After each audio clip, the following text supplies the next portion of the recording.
So you want to be a dungeon master? So you want to be a dungeon master? So you want to be a DM? Name some feats, okay? Feats. So you want to be a DM? That's great. We're here to help. I'm Taylor. And I'm Justin. This week, we're going to be battening the hatches, bolstering the defenses, and barricading the doors because it's Bastions, baby. In episode 103, we did part 1. Here's part 2. We're going to go over level 9 special facilities, and the possibilities are starting to look pretty swanky, gang. So let's jump into it. But first, Taylor, I understand we have a question in the email. Yes. From Patrick. Could you tell us a little bit about what Patrick has sent us an email in regards to, and if we can help? Yeah, so Patrick is trying to introduce D&D, the concept of classes, to his friends, family, close loved ones, to try and get them into the D&D space, which is awesome. But he's wondering if there is a more narrative way to describe the classes as opposed to just going through a flowchart answering a bunch of questions. Like everybody's seen the flowchart of like picking a class where it's like, oh, you're presented with an enemy.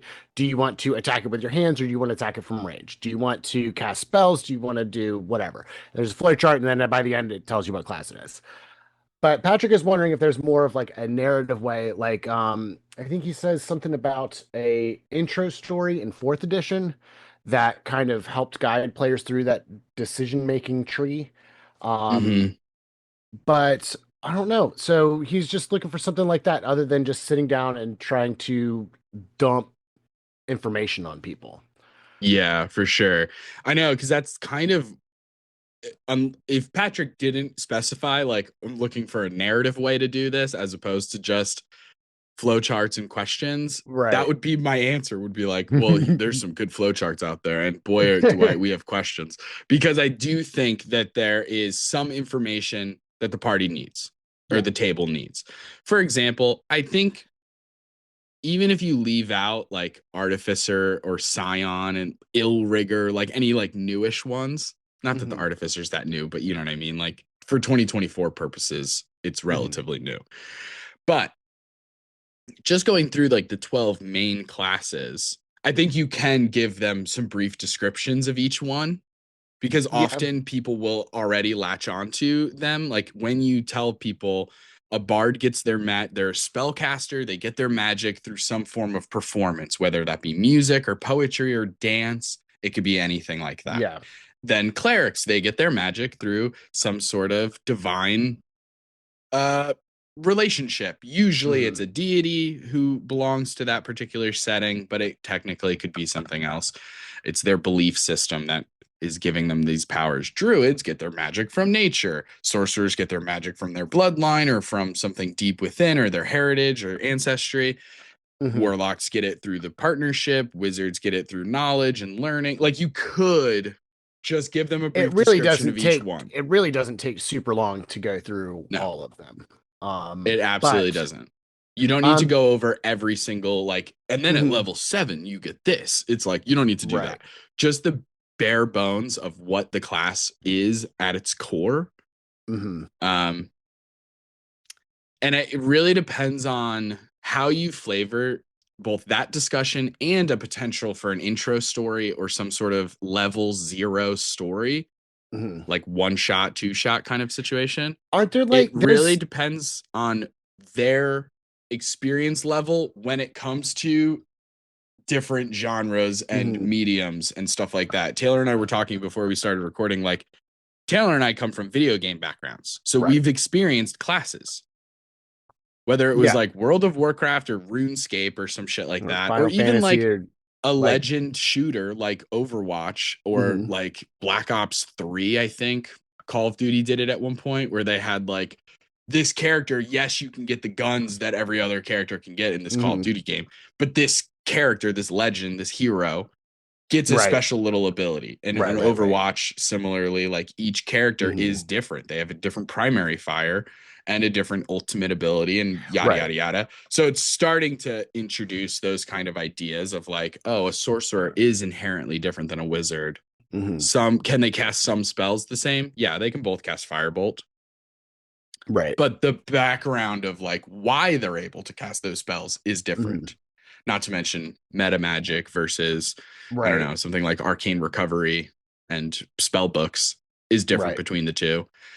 So it's a super interesting question, Patrick. I'm a big Yeah, fan but of this so one. something else that we did talk about right before we started recording was these you called it a meat grinder game where basically you Oh yeah. have a squad, you make like a squad of level 0 characters and you play through a story, and whoever's left at the end, that becomes your level 1 because most of them are going to die to random low level shit, and it's going to be funny, it's going to be fun. But you will also, in the process of figuring out kind of what class you're looking for, but you're also going to find the characters that you're looking at, like the Hmm. actual character person, which I think Yeah. is a lot of fun. Yeah. So, I think there are a lot of ways to run a level 0 kind of thing where you pretty much across the board, everyone's stats are about a 10. I mean, you could switch mhm, it up and have everybody just roll straight up like a 3d6 for right. each stat, where it's like the best you're going to get is an 18, but that's like you're just rolling 3d6. There's no remove the one, there's no 4d6, drop the lowest. It's just Yeah, straight up 3d6. So the 3d6. chances Yeah. of getting an 18 are very rare. And then that way, because you have some people who are more naturally dexterous or strong or Yeah. Connie, whatever. And so like you could do it that way.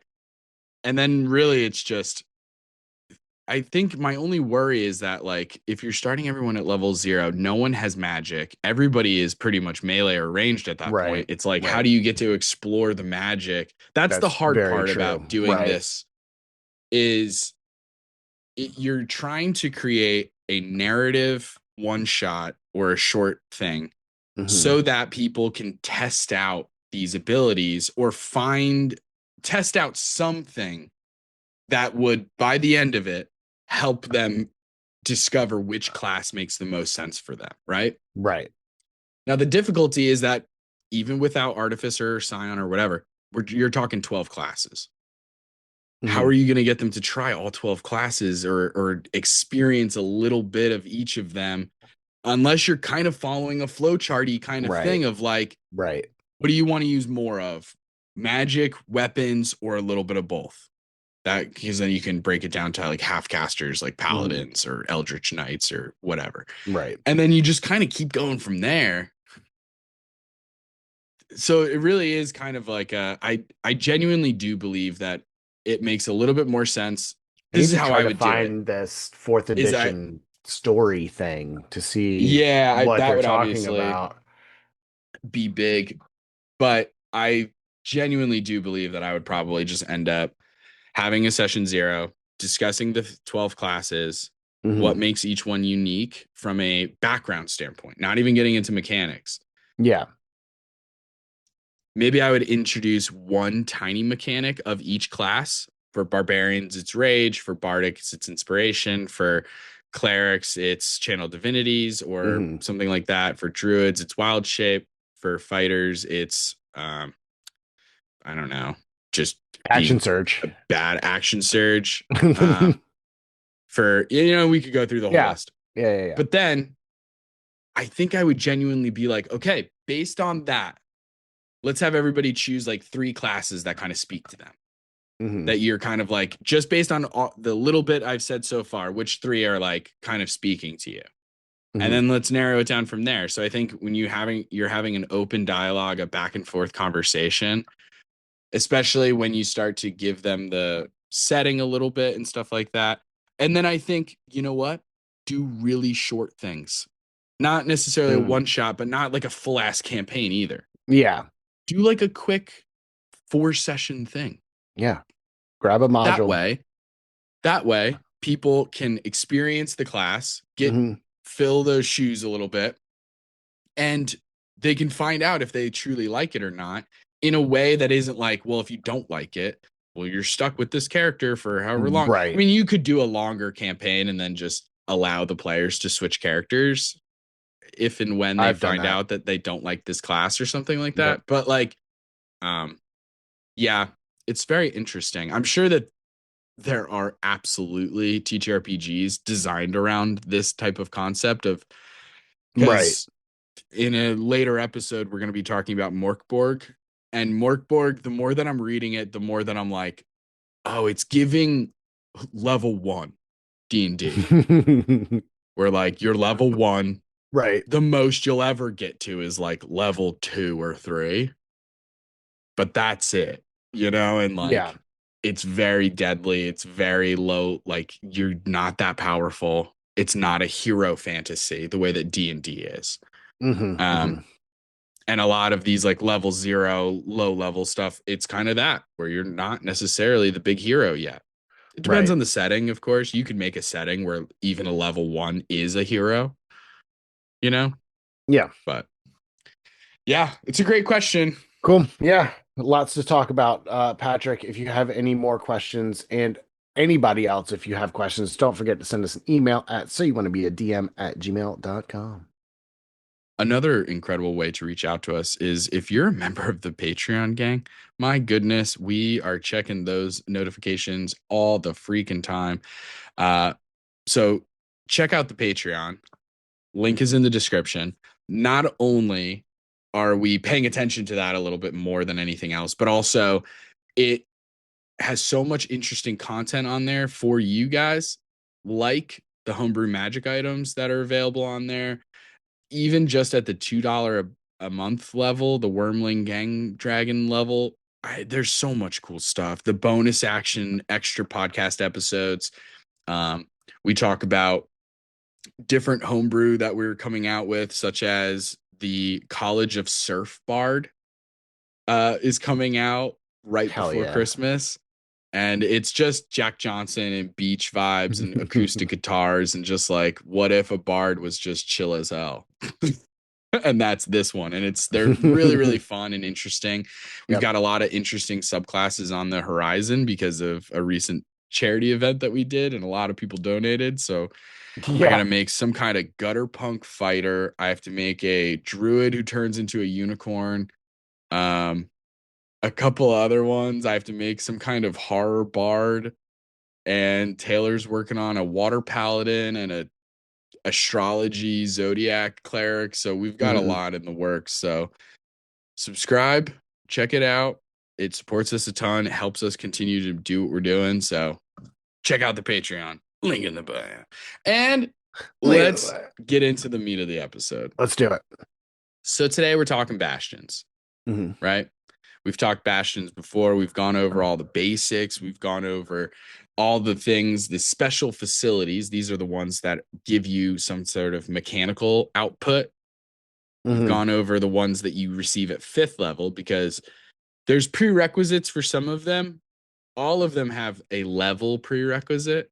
You have to be level 5 in order to have this special facility, or level 9, or level 13, or level 17. Mm-hmm.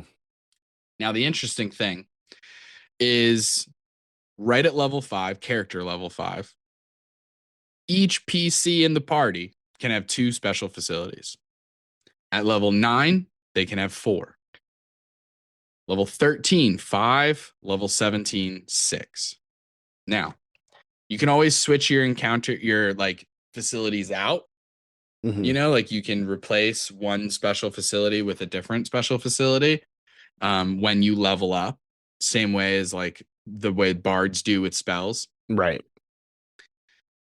These additions have the in-game benefits. So these are the special facilities that we're going to be talking about today.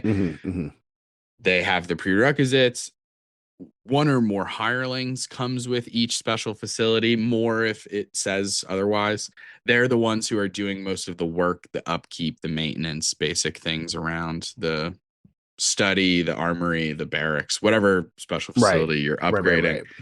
And the facility pays their salary. So you don't have to work in extra costs involved into that. It's just it's all rolled in, which is nice. Just as a refresher, all special facilities have a specific bastion order that you can issue. Hmm. Um, the way bastion orders work is it's usually most of them are like 7 days. So you're issuing this order, and then 7 days you would issue another order and stuff like that. And they are as follows, pretty self-explanatory. And each special facility goes into greater detail of what that means for that special facility. Right. So it's like, but we have craft, empower, harvest, maintain, which is mainly maintain is like the bastion order equivalent of dodge, where it's Yeah. like if you don't have anything better to do, maintain. Uh recruit, research, and trade. And so Yeah. we have a couple to go through. As we go along the way, we'll talk about what that would look like, different ways you could use some role play and some world building to make it more interesting and fun. Bastions are really interesting. Obviously, I haven't used the specific mechanics for bastions in a game for Right. several reasons. Number one, it feels like just a lot of note keeping. Yeah. Number two, I'm already of the mind of like the players are strong enough. We don't need to give them that much more. And 2024 was like, hold my beer. We're going to give the players everything. Number three, I already give players so much when it comes to magic items and different things Mhm. and opportunities to do the majority of these things that I kind of feel like in my particular games that are already established, it's pretty superfluous. Now, if I was going to do a campaign that had bastions in them and that was Right. going to be a part of the game, it would handle how I do some things differently. Right? If it's Oh yeah, taking for your sure. hireling 7 days to get 3 pieces of information about some kind of lore, right? Then Mhm. it's like, okay, 7 days to get that information. Interesting. That's going to change how I do timelines for a lot of things. The same with Yeah. like, how strict are we getting about crafting? Are Right. we sticking really close to how the book says these things cost when it comes to magic items and powerful Mhm. things? Because according to the book, a scroll that's like 8th level, that's like a 20,000 gold scroll, Right. right? Right. Like, how strict are we getting? And then so that's going to flavor a lot of things. That's how I feel about Bastions. What Mhm. about you, Taylor? How do you feel about Bastions if you're the DM in a game kind of thing? I think that a lot of some of the shenanigans that we do, because what you had said earlier about them being kind of superfluous in our own home games that have already been established. Like, um, I would not allow certain things. Like, we have a ship in our home game that we send out to do basically the trade order now, where Yeah. it will go out and do stuff, and then when it comes back, we get money. So we kind of already have stuff like that built into our games. So if I'm doing a campaign where the Bastion is part of that, I would figure out a way to get the players, if they want to do this kind of shenanigan, they're going to have to find a way to work it into their Bastion. They're going to have to make space for it, especially Mm-hmm. with the fact that everybody gets two freaking things at level freaking 5, man. A Yeah. four-person party, that's 8 rooms. That's 8 different That's Bastion 8. orders Right. that are And then you get being up to level given. Yeah. 9 and everybody gets 4. So that's freaking 16 rooms 16. now. Yeah. It does get So crazy. it does get pretty crazy. There would be a designated, I think we would need to designate a bastion keeper. That's Yeah, not for me because sure. With I'm like a not keeping whole like Google I have. Sheets Yeah, yeah, yeah, yeah. spreadsheet, which is like a little annoying. Hmm. But like it depends on the setting. It depends on the I would, game. but I think it would be fun though because I think that opens up a lot of time for downtime. Hmm. That tends to get overlooked in a campaign where the players are wanting to move, move, move, move, move. Well, now we have built-in 7-day intervals Yeah, that yeah. you can use for whatever reason to do downtime stuff. True. You No, it's know, very true. That's what I mean. I think it needs I to think be it would worked slow my in. games down a lot. It would slow the Oh pace yeah. of everything down so much, and that's not necessarily a bad thing. I think, like Yeah. I said, I do think that downtime is something that gets criminally overlooked sometimes. Right, Um, right, right. that people these things that you're talking about of writing scrolls and doing this other stuff. If the campaign is moving so fast, you just decide you're not going to do that because by the time I'm done with this freaking scroll, the bad guy's going to have already won. Hmm. You know? No, I get that. Yeah, it's interesting. It does change how you handle timelines in general because like in our home game, we're almost spending every day doing things like Yeah, in-game it's days. been So like a like month. The whole if it's like campaign. I mean it's It's been been like way three longer than a months. Yeah, month yeah, yeah. because of just the Oh boat yeah, trip was just the almost a boat month. trip. Yeah, yeah, yeah, So yeah, it's yeah, probably been like a total of 6 months, the yeah. entire campaign. Hmm. But that's like saying something, right? So that's 6 months. You figure that's what 36 weeks, give or take. Hmm. And so that means, or yeah, 36 20, weeks or less. And 24. so, right, 36 or less, which would include 34, some Nope. would say. I would, yes. So, Somewhere around there. somewhere around there. And the point is, Yes. Sorry. that isn't that many. I mean, granted, you weren't level 5 for all of that, so you wouldn't even have had Right. special facilities for a good chunk. But regardless, Right. it is like so many extra things of just like, Hmm.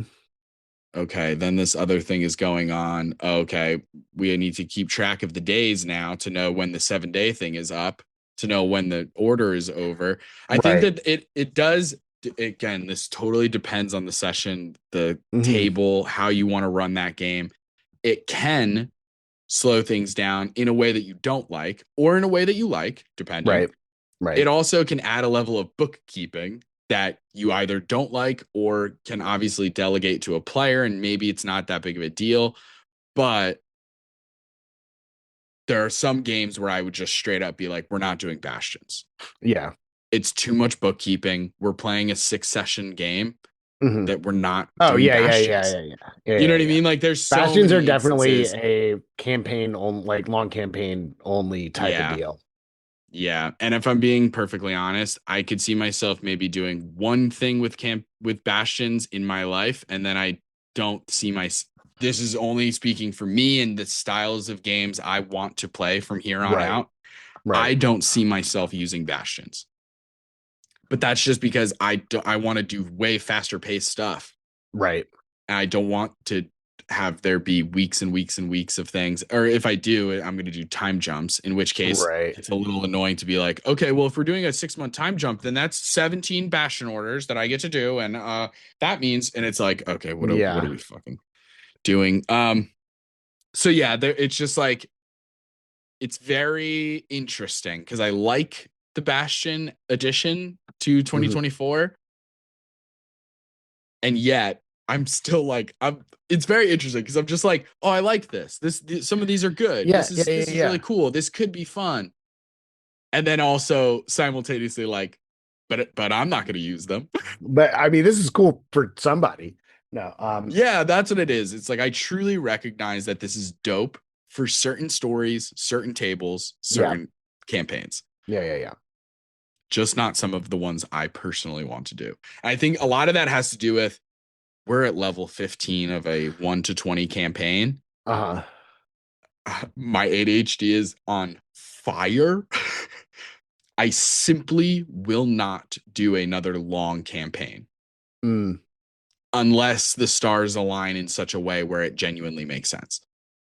I could see myself doing a ton of short campaigns, but I'm at the Right. point now where like our home group, we are so lucky to have that consistency of the scheduling and everything that once this campaign is wrapped up, first I would like to throw it over to the players to let you guys be DMs for a little bit if you are Hmm. interested in that, and I know that some of our players are.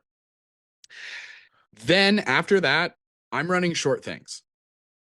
It's going to be like the way I handle the actual plays. It's going to Right. be 8 sessions max. And that's just so that our home group can experience different settings, different systems, totally different TTRPGs, Yeah. different characters. And we could do, because there's so many times where I'm like, fuck, I want to play Morkborg with our home group, but Right. I don't want to push this campaign much longer. We've already been playing it for five fucking years. Right. Like, as much fun as I love these characters, I love our setting. Our version of Faerun is my favorite. I'm willing to accept my bias on that, but like, I just, yeah, Yeah. yeah, that's how I feel. But that's just Fair me, and enough. that's super All right, well, let's personal get to into like. some of these. We've been We talking simply for half must. an hour, and we have We simply not must. gotten into any one single 24 facility. minutes. Let's get into it, It's less than Taylor. 36. It's less than Kick 36. us off with our first All right. special facility of level 9. All right. So first special facility, we are looking at the gaming hall. This Yahtzee. little casino action going on.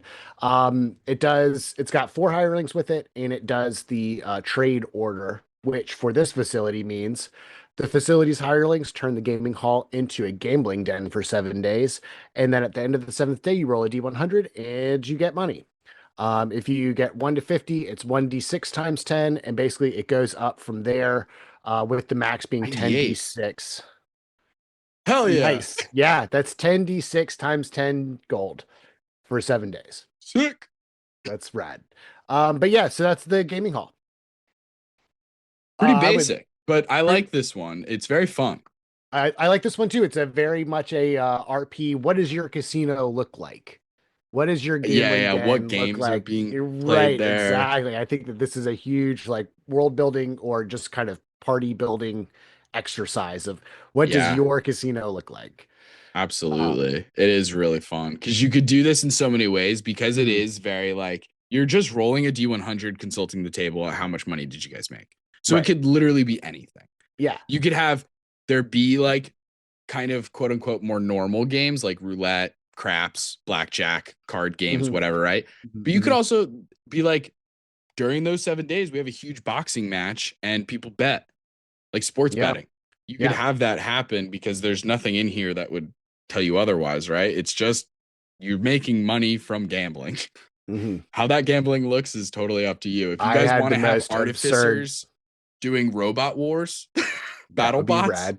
Yeah. that's sick. That would be rad.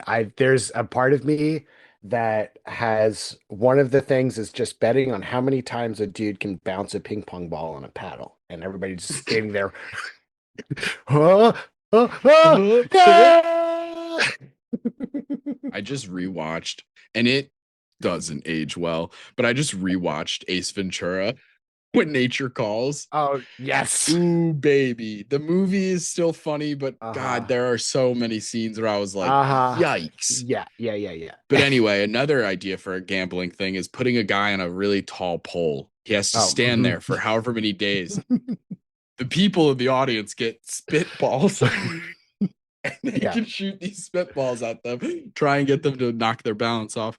Yeah, you Mhm. really could have a lot of fun with this. You could have the party come in and participate, and then like Uh-huh. you could go into more depth about what the games are and how those games work, because you could just go on Google and find a bunch of card and dice games that are Mhm. designed for D&D, right? Like Yeah. Gambit of Ord, Dragon Chess. Anybody heard Dragon of it? chess. Hello. Have you heard of it? Break out those gaming sets, people. Exactly. If you have gaming set proficiencies, this is your moment. This is But the. it Would is you really fun allow? thinking about it. Would you allow like any kind of variations on this? Like if say it is a proficiency type of deal, would you do that? Would you tweak this in any way as far I don't know as if I would be unless that player Mhm. is being the dealer for the full 7 days. Do you know what I'm Okay. saying? Yeah. Then yes, I would allow there to be a change. You make more money, you have a greater chance, whatever. Maybe I Okay. just change the scale of the 1d100 of the table. I just change the scale a little bit. The money stays the same, but it's like, it's 85 to 100 is the 10d6 Gotcha. or something like that. But that I'm just going knee jerk reaction based on your Mhm. question. That's how I think I would handle it. because truly it's like the hirelings are the ones who are the dealers. You being Right. good at games Doesn't really. I mean, yeah, we could do a Unless whole like you're training unless you're montage, I putting guess, it, yeah. of you Unless you're teaching putting the yourself in that thing for the whole. Like exactly. if you That's have what I nothing else think. going on, the party's doing another whatever. We're doing a week of downtime. Okay, well, I'm gonna hang out in the gambling den Yeah. and run things there. Casinos are so fun to put in your games. Yeah. They're awesome. It just gives you something else to do. I mean, because it's really just like a tavern, but now there's games. Mhm. So there's stakes because what you can do as a DM, this doesn't necessarily work for the Bastion thing, but I mean, you could do this. It would just be like a flavor on top of it. But Right. like have an NPC instead of betting money, they bet information or access to information. Mm. You know what I mean? Like, hey, Mhm. I'll tell you where the dragon is if you win this hand. Right. But if you lose this hand, I'm gone, dude. Right. Find your own fucking information. And then it's like, oh shit, okay, now we're playing. Now the stakes are high. So there's cool things you could do with this, I think, as well. Yeah. But I love the gaming hall. I was low-key a little surprised to see it. When I saw it, I was like, oh, interesting, cool. Okay, sick. I like that. It Yeah. does also bring in the idea of like, where is your bastion? Right? Because you're Yeah. opening it up to the public to come in. Right. Right. Right. So presumably it needs to be somewhat close to civilization or people. I've talked to a lot of people because when I brought up bastions, I was like, bastions, are people doing these? What are you? And so many people commented about how they make their bastions moving. Like their bastion is on a giant Oh. airship or their Okay. Right. Right. bastion Right. has wheels or some shit. Like it's, I don't Mhm. know. A lot of people liked the idea of your bastion being mobile. Maybe not Bastion in a 2024 specific rules manner, Right. but when I brought up the idea of the players having a headquarters, they Right. liked the idea of it being mobile. And I was Mhm. like, that is really fun. I do love that so much. I do I think feel it like kind of that makes breaks a it lot of breaks a stuff. lot of things, but it is very cool. I think Mhm. if you separate it from 2024 Bastion rules and just you're Right. using Bastion like colloquially, like Right. headquarters, then it's Right. very cool. Mhm. You know, that's Yeah. sick to have Absolutely. your home base just kind of on wheels or like it's moving somehow. It's built on the back of a massive Little monster or animal. spider Like legs. it's fucking Howl's Moving Castle. Like that's Yeah. sick as hell.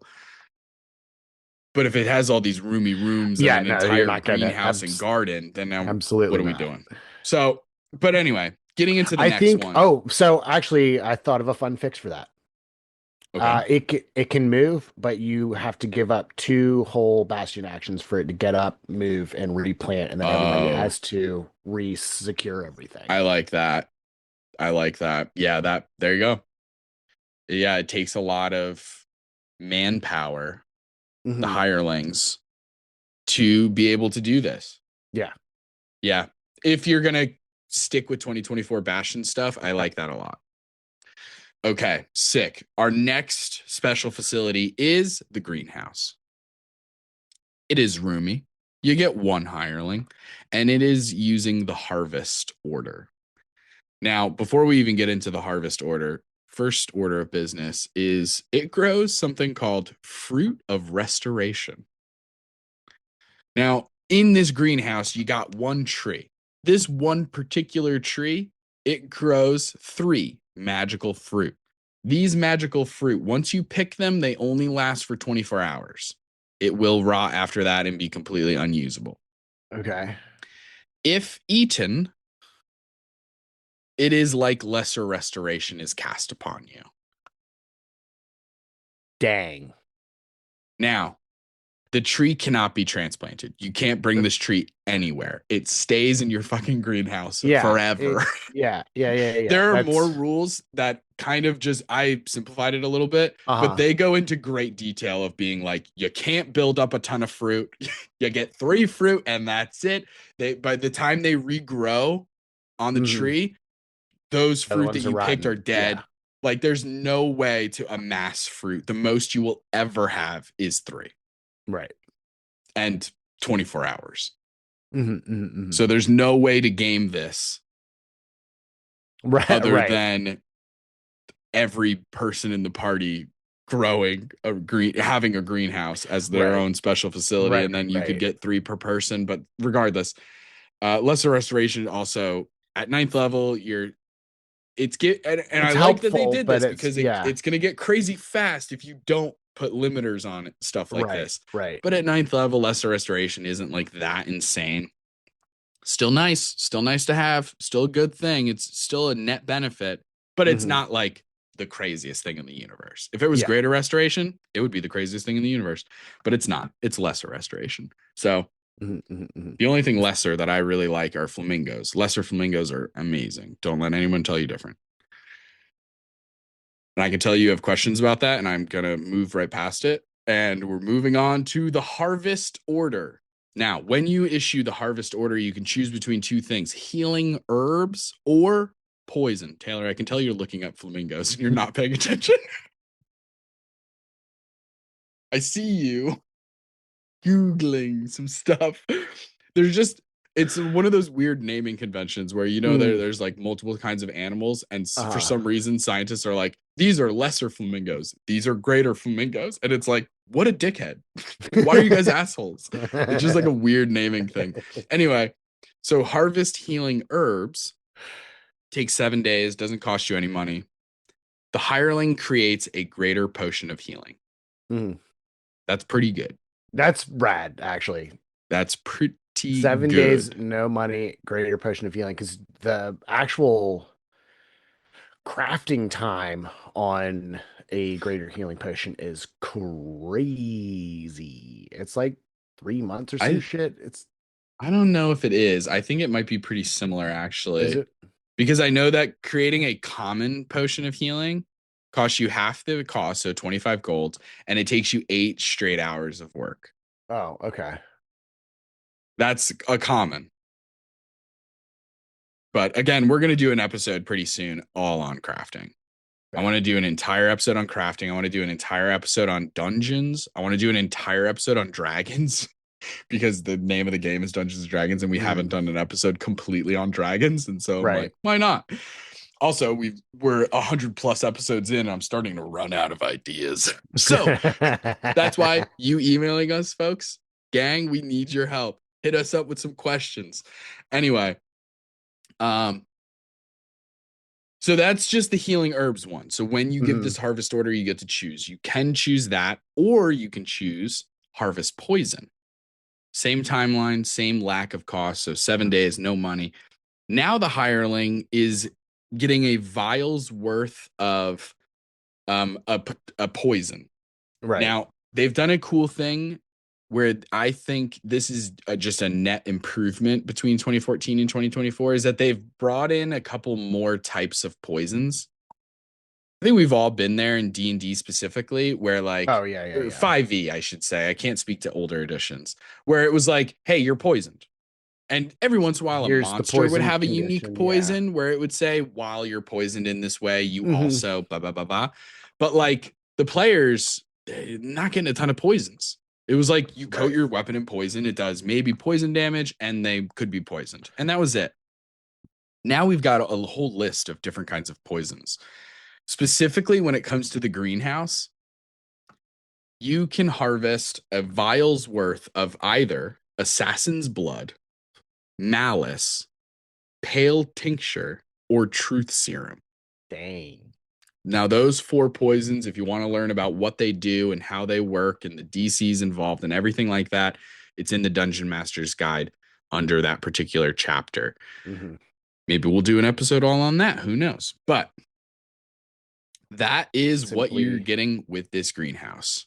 yeah. So you're talking about an herb master, essentially, some kind of gardener who is either making potions, greater healing potions, which is 4d4 plus 4, or poisons. Either way, stockpiling some cool equipment Yeah. for the party when they return to the Bastion. Hell yeah. So pretty sick. Love that. Pretty Absolutely love sick. that. Yeah. Yeah. Greenhouse is cool. I like it a lot. I think it's very fun. I like that it gives you the option of either because sometimes you could have players who like based on their builds, they're like, I don't think I would use poison. a ton, just like Right. thematically.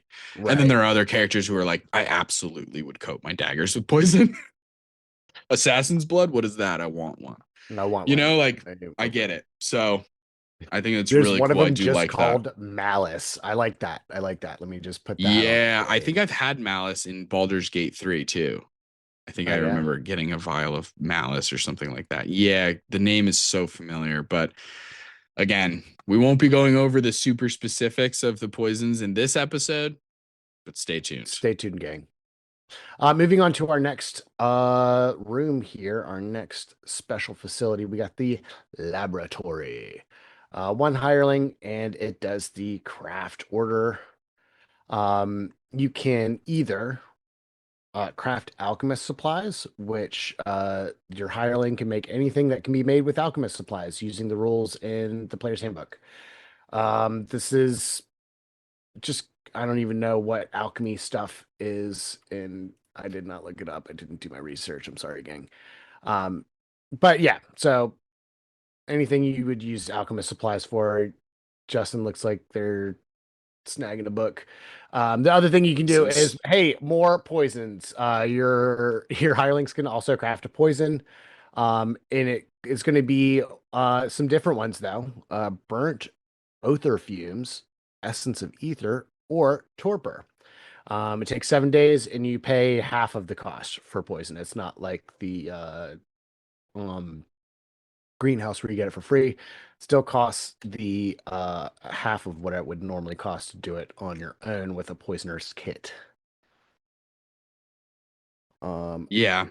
And honestly, there isn't a ton in the Dungeon Master's Guide because it also said go to chapter 7 of the Dungeon Master's Guide, but that is Right. just where all the magic items are and treasure. Okay. So it's talking about a lot of different things in here. It talks about crafting magic items, but it doesn't say super specifically what is being created via alchemist supplies. Right. At least I can't find anything super specifically. So Um, Random magic items, if it armaments, would make sense to be tables, made with relics, alchemist supplies, I implements. don't know.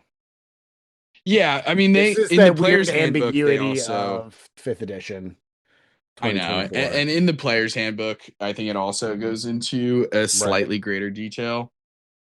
I just don't know where my PHP is right now. I think I brought it Oh, downstairs I don't because my have the character just leveled up. fair Um, enough. I would just remembered I but don't have 2024 PHP.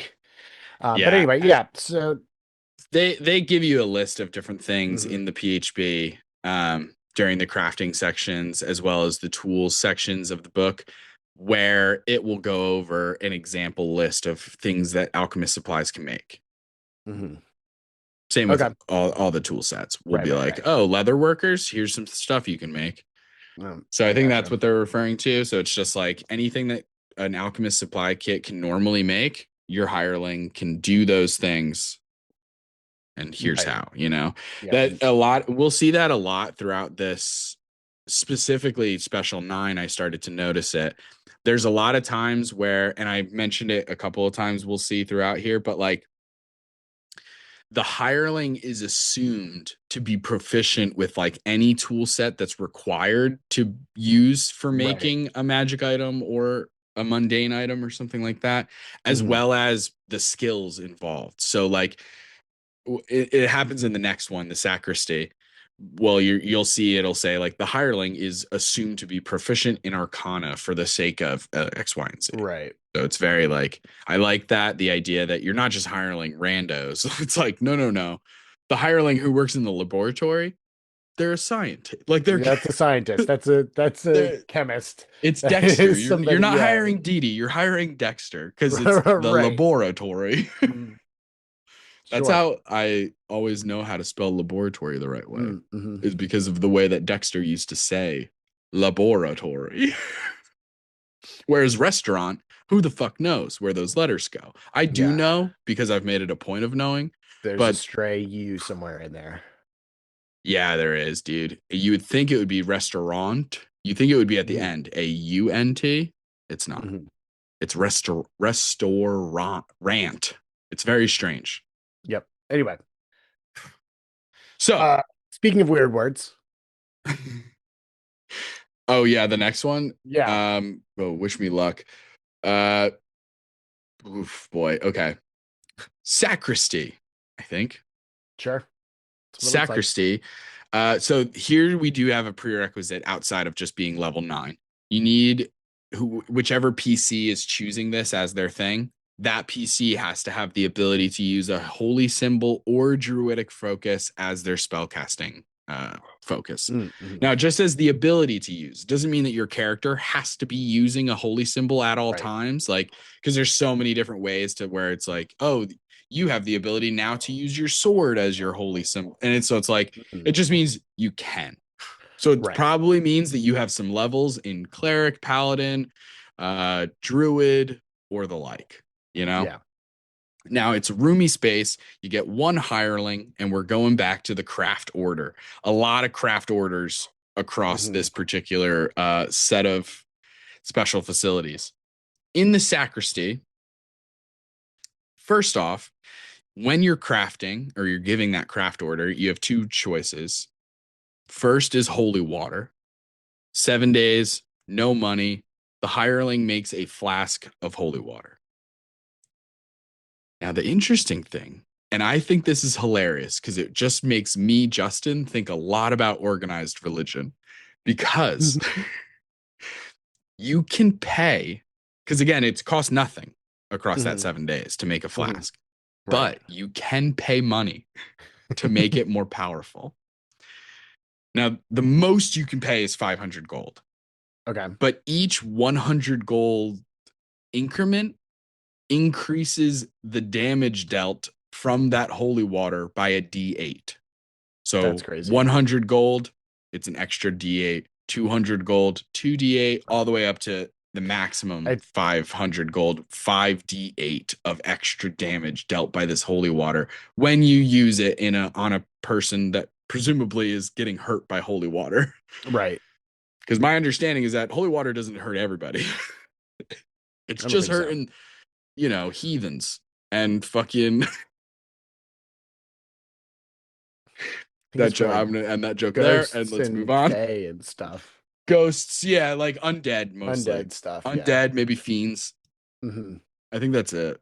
I don't even know if fae get hurt by holy water. I think it's just fiends and undead are the big ones, like the ones that take extra ones- damage from your divine smite. Right. Right. So it's usually fiends and undead. Undead and fiends. Yeah. Now, if you're not interested in holy water, you also can craft a magic item, specifically a relic. Again, in the Dungeon Master's Guide, in the treasure section, chapter 7, after it lists all of the magic items out, Rope of Eyes, Rod of Rulership, I'm going through all of them, Staff of the Python, a talking doll, that's scary. Um, then it gets into these like random random magic item tables, right? Mm-hmm. That way, and I love these just as a DM to be like, Yeah. well, I don't fucking know.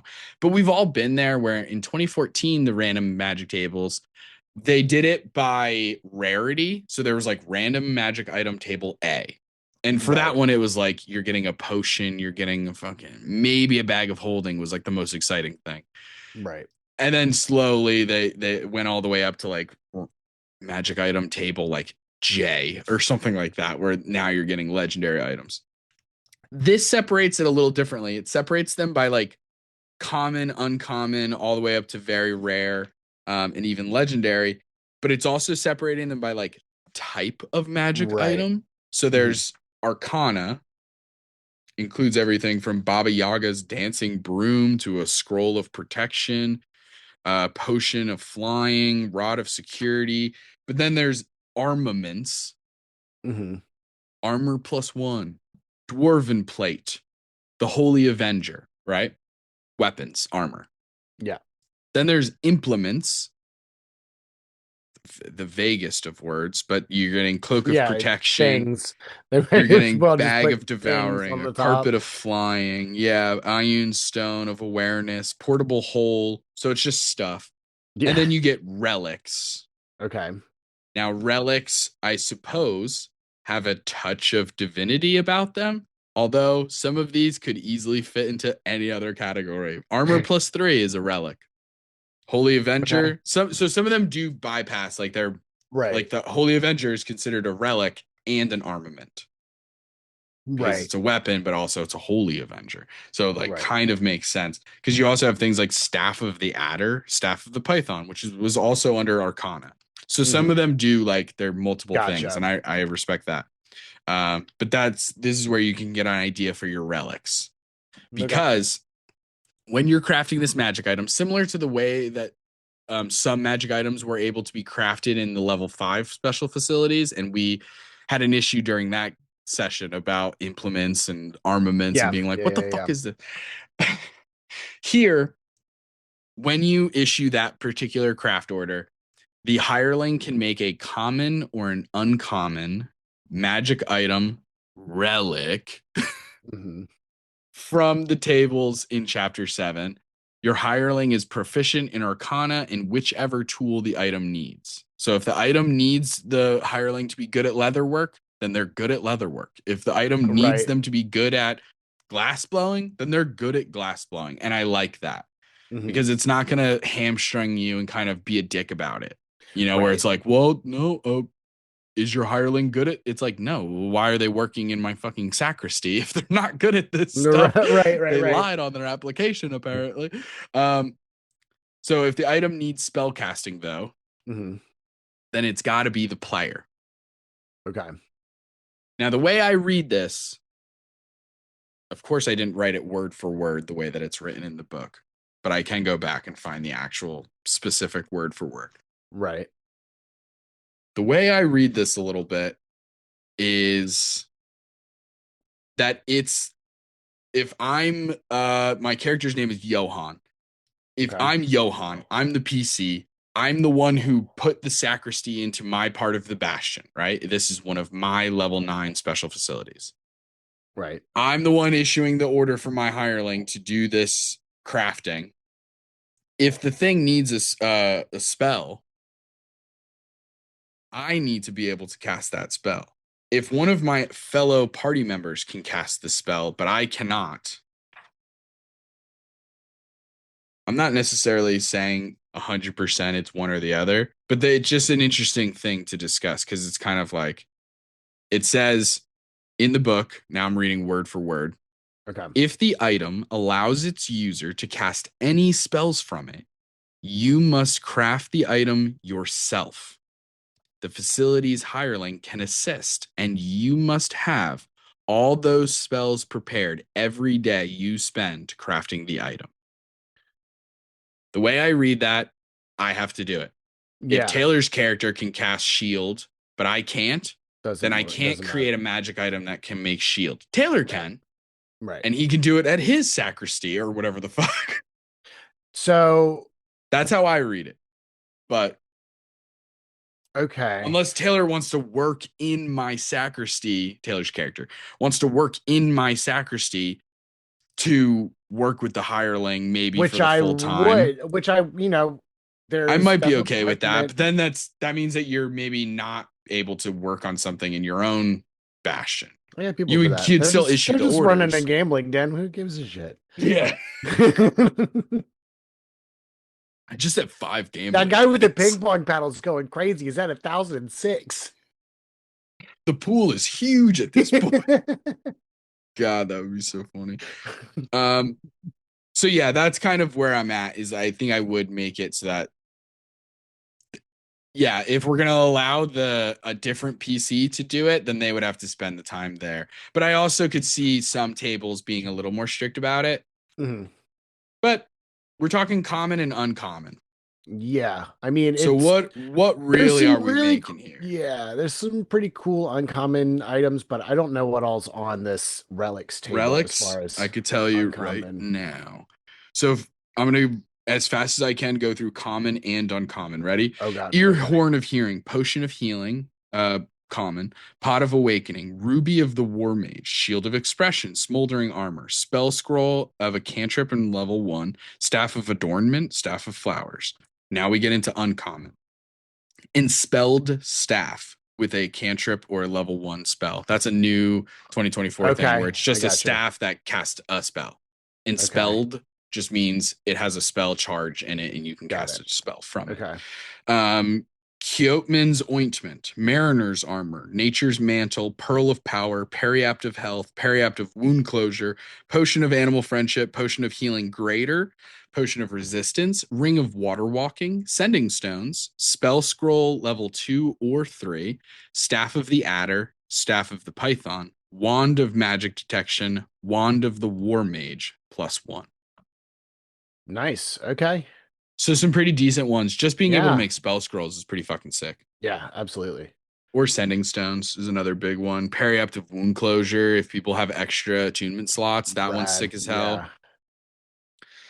So some cool, definitely some cool stuff there. The last thing that you can do with the Sacristy, so that we can move on, is Spell Refreshment. I think this one is kind of cute and fun. If you spend a short rest in your Bastion, you regain 1 expended spell slot of 5th level or lower. You can only do this once per long rest. Okay. But you're spending an hour to recharge a pretty high level spell without having to use any of your other class's abilities. So, like, even a wizard could benefit from this, assuming that wizard also had the ability to use a holy symbol or a druidic focus, because you have to do that too. But still really nice. Still really nice. All right. Now, would you keep this benefit, the spending a short rest in the Bastion? I'm the one. Johan has the Sacristy. Does Johan recharge at 5th level or lower and no one else does unless they also have Sacristies? Or does this benefit apply to everybody in the party? Obviously, you could do it either way. Yeah, it's one I of don't those think things where too game table by breaking to table. allow everybody to do it. I don't think it's too game breaking to give it to the whole party. I think If as soon as the party says, oh, well, let's just make a bunch of Sacristies then I'm going to be like, no, you've abused my generosity and now you're being jerks. Right. No, thank you. But yeah, I agree. Okay, cool. Let's move on. Move on to the next one. The next one being the Scriptorium. Sick. Another single hireling room with the craft order. First thing you can do is get the Scriptorium to craft a book replica. It just makes a copy of a non-magical book. Takes 7 days, and you have to give it a blank book. You have to provide the blank book. You could also get them to craft a spell scroll. It makes a spell scroll containing a cleric or wizard spell of 3rd level or lower. It still follows all the same rules as far as time and cost for spell scroll creation. It's just you don't have to do it. They can do it. Last one is you can craft paperwork. Your hireling can create up to 50 copies of a pamphlet, flyer, or other loose leaf paper product. It takes 7 days. It costs 1 gold per copy.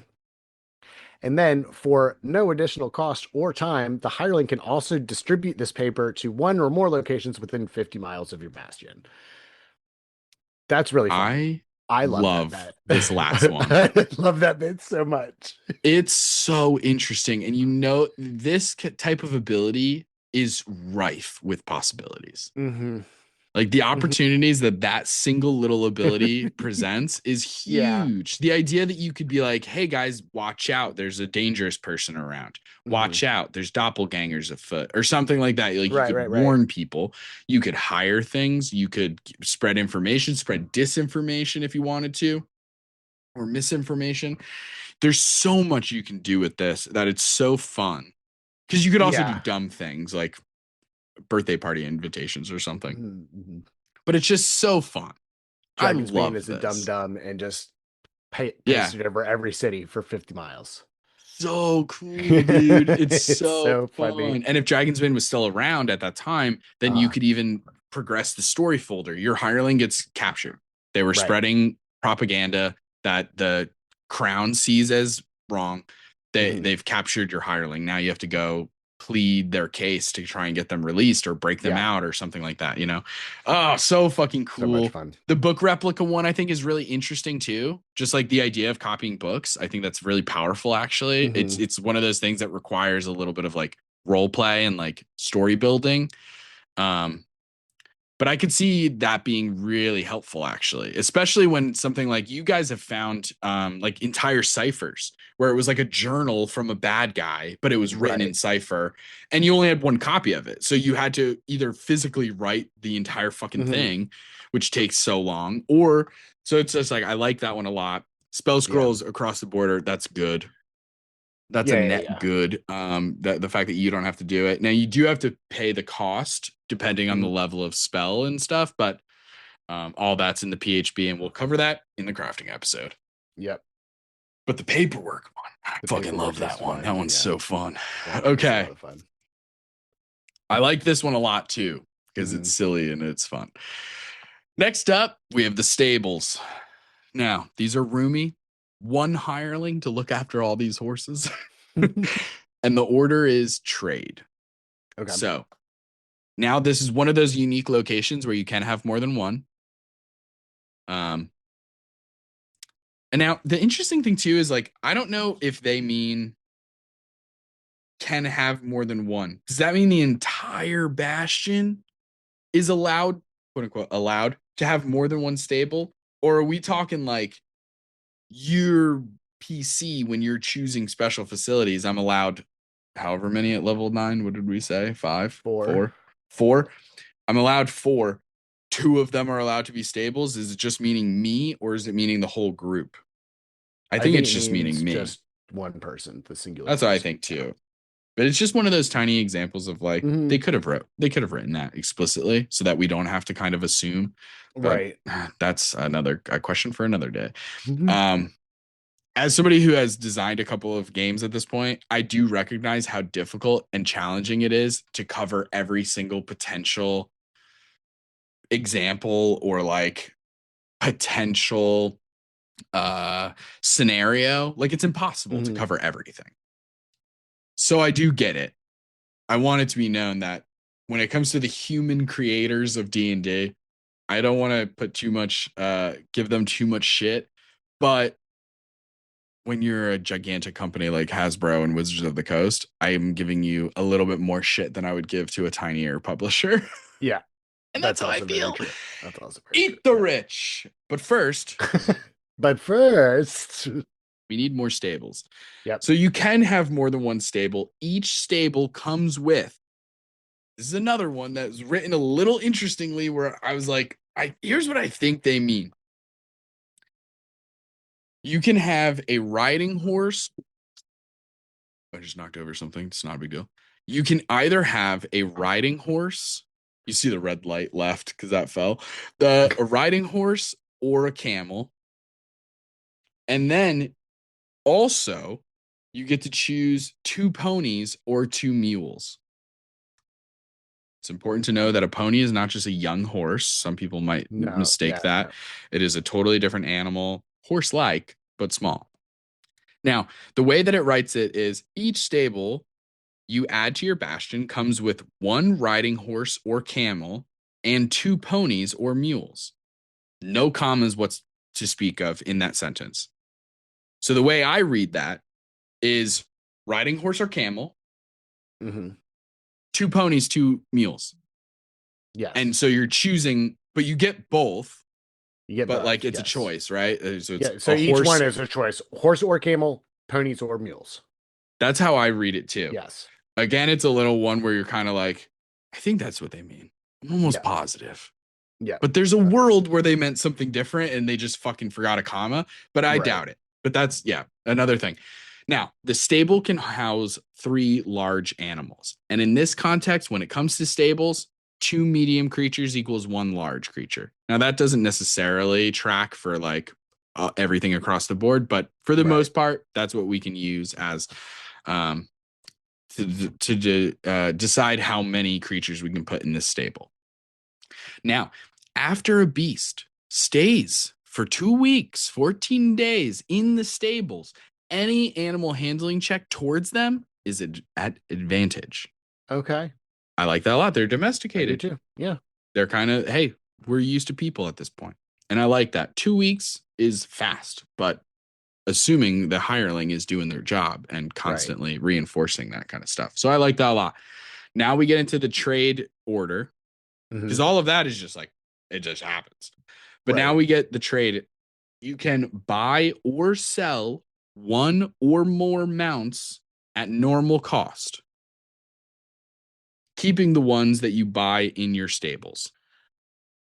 It takes 7 days. The DM decides which animals are available for purchase. So the DM can decide, hey guys, there's an elephant at the fucking auction. And then, here's how much it Right. would cost. Right. Now, when it comes to buying, you're always just market value. There's Right. nothing in here to Yep. suggest that you can haggle. It's just market value. But when you're selling, now at level 9, any animal or mount that you sell, 20% profit. Then at 13th level, it becomes a 50% profit. You just become better at it. Your hireling becomes more like trustworthy and like has more like name recognition where it's like, oh, this person's selling the mule, then we know they're good. They've been at it for this long. That you Right. get some kind of skin in the game. 13th level, it's 50%. 17th level, 100% profit. So just double whatever it is. So this can turn into a massive money-making scheme, which is kind of all it does. It doesn't say, according to this, obviously you can do a ton of things with mounts. You can obviously have the players take those mounts or something like that. But like there's nothing in here written about what the mounts do. They don't make your defender stronger or something like that. Right. There's nothing else written in there other than just trading them. Of course, you can let the party take the mounts and use them, but that's just, flavor on top of everything else. Right. Now you can enlarge this facility, and we've talked about this in the past when it came to the barracks. I think in the last episode was a good example of this. You can expand it to vast, and that would cost you 2,000 gold. And now you can house 6 large animals instead of 3. Okay. So now you can just get more things.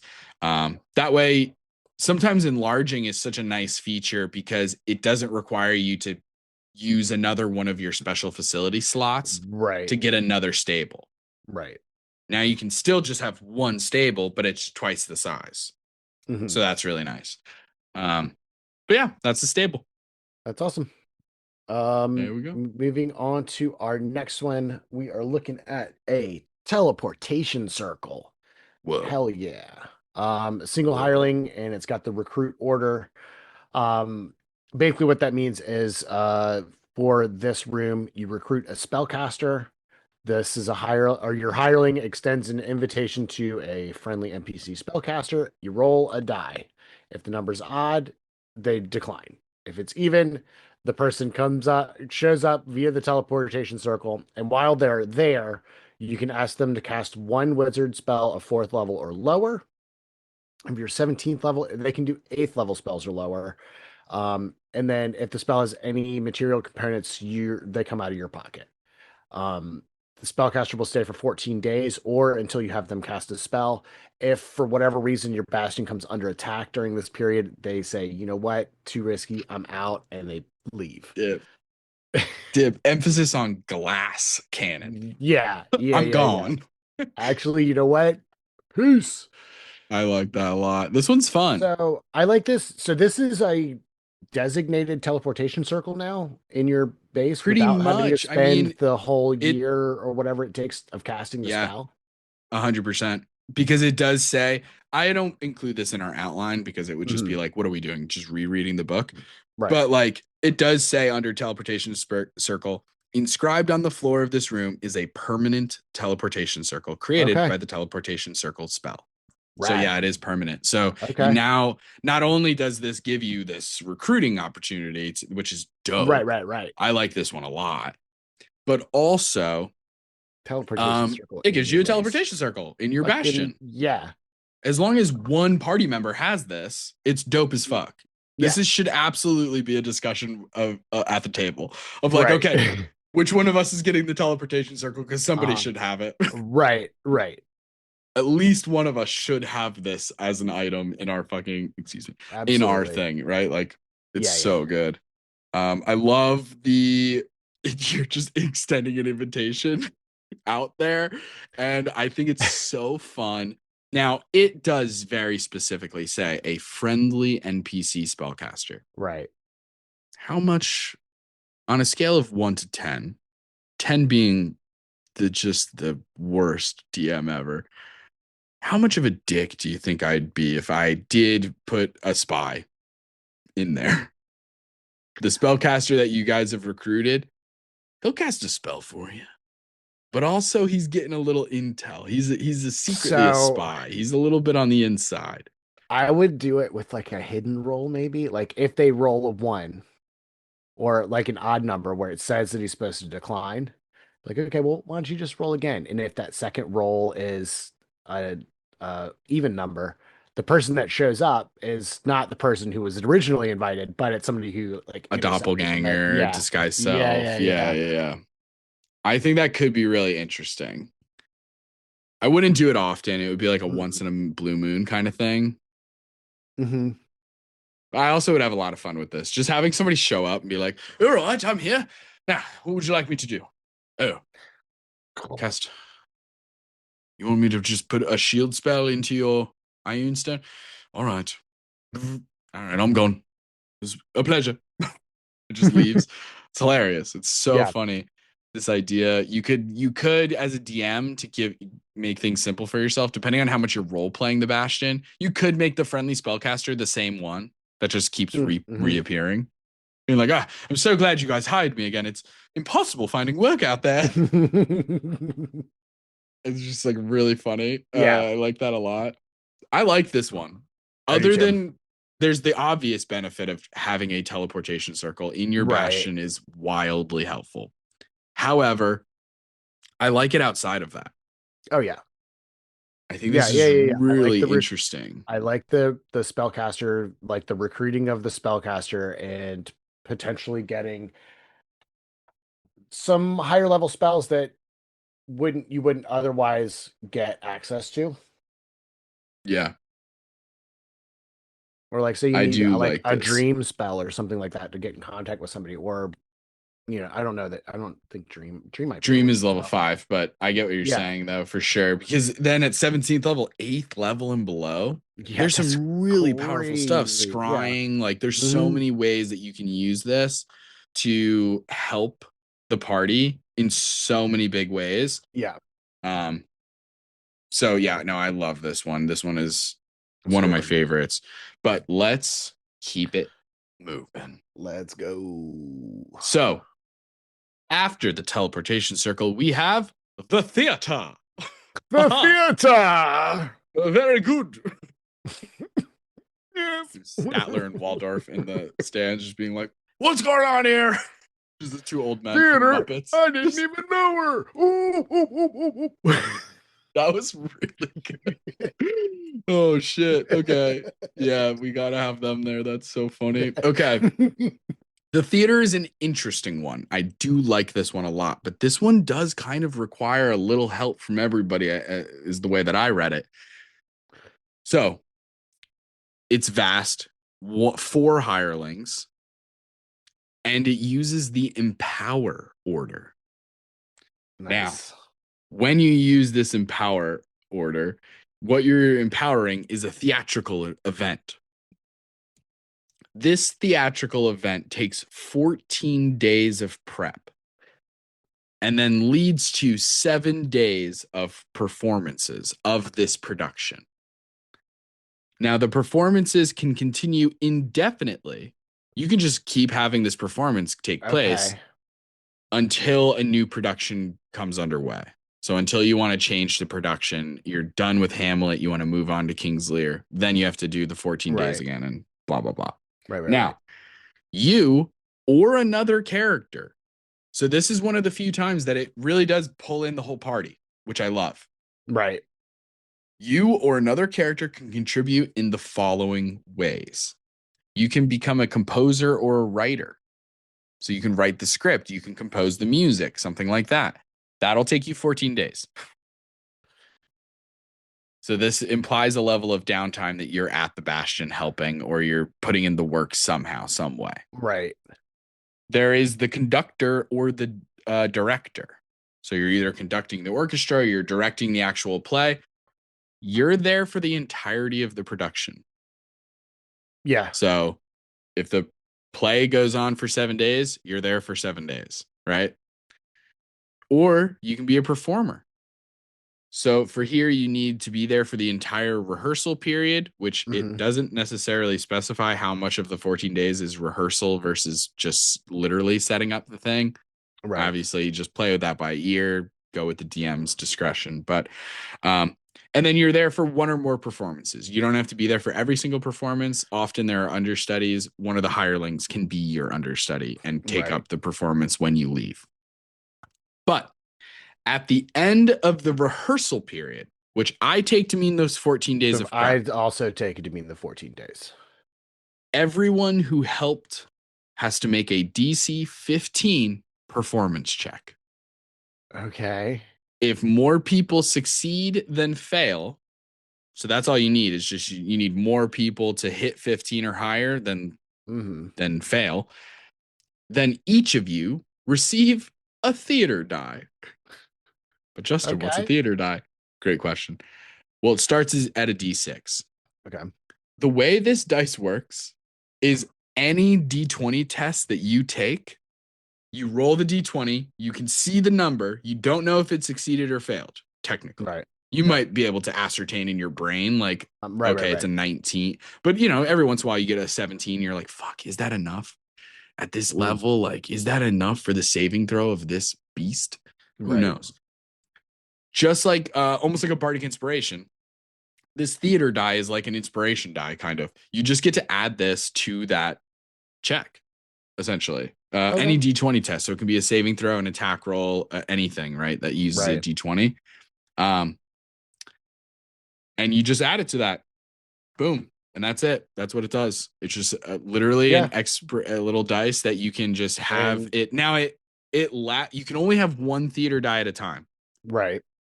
So they never stack, but they never run out either. In theory, you could just hold on to that theater die until you really, really, really need it. They don't burn out like a bardic inspiration, at least in 2024, lasts an hour.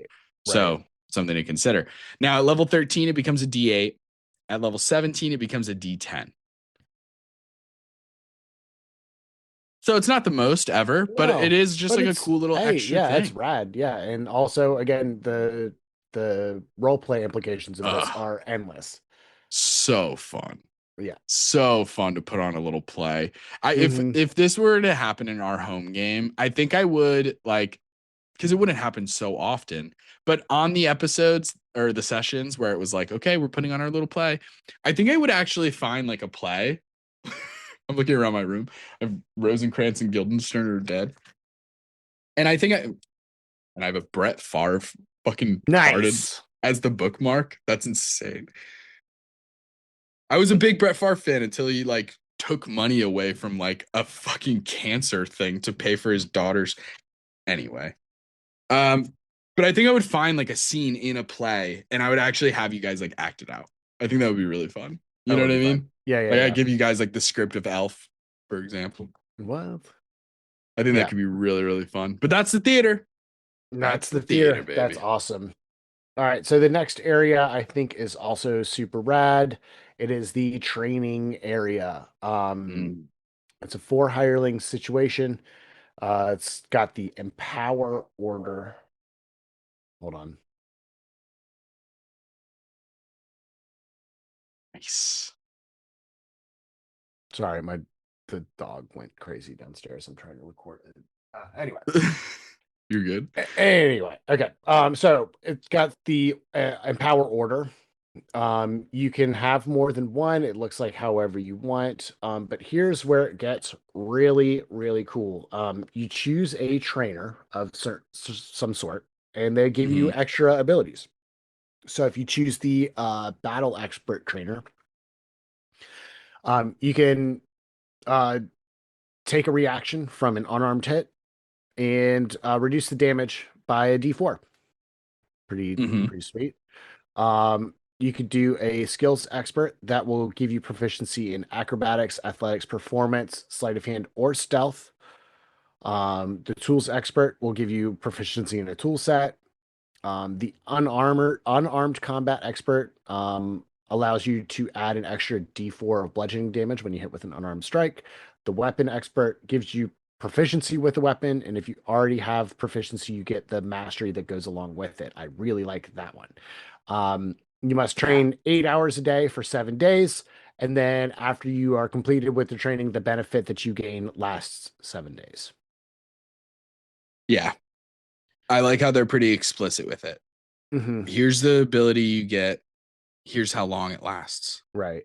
They're very clear. You have to be there for 7 days, 8 hours a day, and it lasts for 7 days. Here's what it is. I like that.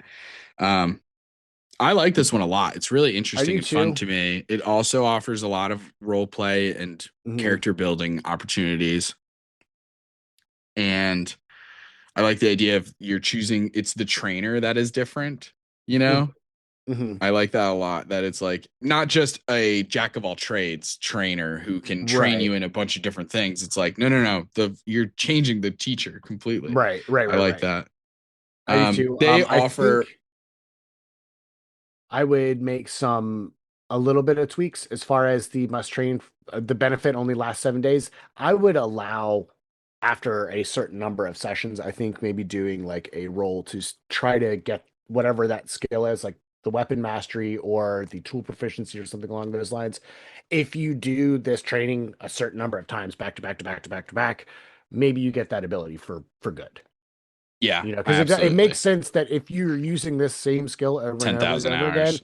Yeah. right, eventually you're going to just learn it. You're going to just Yeah. know Yeah. how to Yeah. do it. I definitely agree with that. Um, They say here that your training area might be an open courtyard, a gymnasium, a music or dance hall, or a cleverly built gauntlet of traps and hazards.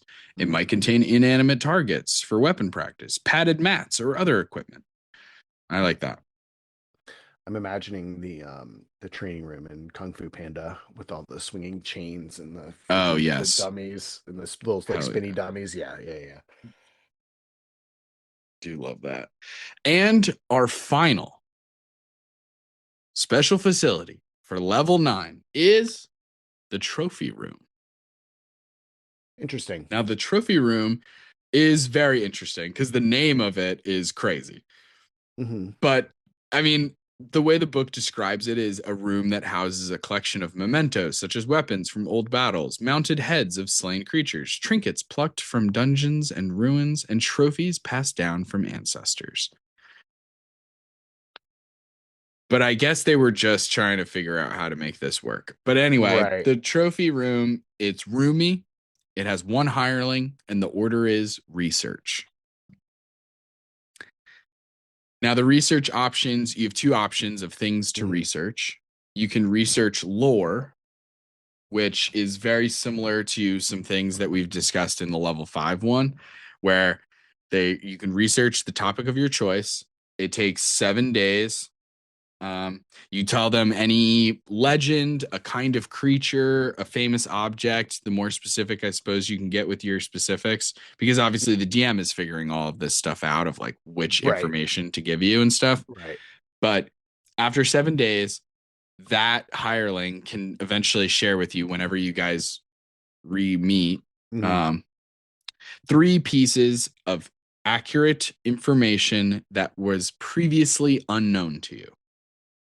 Okay. Really Yeah. helpful, really good stuff. Depends on the urgency of getting this research, but I I like it. love Makes scripted sense. lore dumps. Yeah, for sure. This is definitely really, really fun. Can be really, really helpful.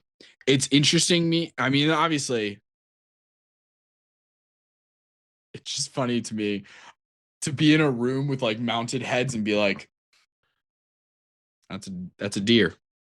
Hmm. And so obviously you caught a deer at some point, or did you buy this mounted head? You know nothing of deers. You need this hireling to research deers, but you have a hanging head of one. So haven't you already bested a deer? There's parts of it that are interesting to in my head Right. Yeah. Yeah. of Yeah. like, because there are other things that are so similar to this in the level 5 one, where I can't remember if it was the arcane room or the wizard's tower or the Right. library or I think research. it was the library. Yeah, that there's like gives you arcane the study research. and Yeah. library and stuff, Yeah. but Yeah. Yeah. one of them did something really similar to this, but in that it made sense because you're in a library. There's tons of books. Right. This one, it feels a little more interesting to me where I'm like, so you're just in a room full of mementos and trophies and you're going, oh, that's right. Remember that trip where you guys killed that basilisk? Basilisks can turn people to stone. Okay? Heads up. Like, it just is very funny to Right. me that Yeah. it's Yeah. Yeah. like, It's like these are trophies. we've Surely already you've already beaten that. learned some of this information. Yeah. Yeah. Yeah. Just from a thematic standpoint. Mhm. Rules is written, it is what it is. But it's just interesting to me. Yeah. But anyway, the other thing that you can research is called a trinket trophy. Now, for this one, you're having this is so funny. It's giving like Scrooge McDuck. Your trophy room is so vast, so Right. full of treasures and mementos and slain mounted heads I and just stuff need one that you more. can't possibly just like find the quick one that you're looking for. It's Right. going to take a whole hireling in 7 days to find some shit.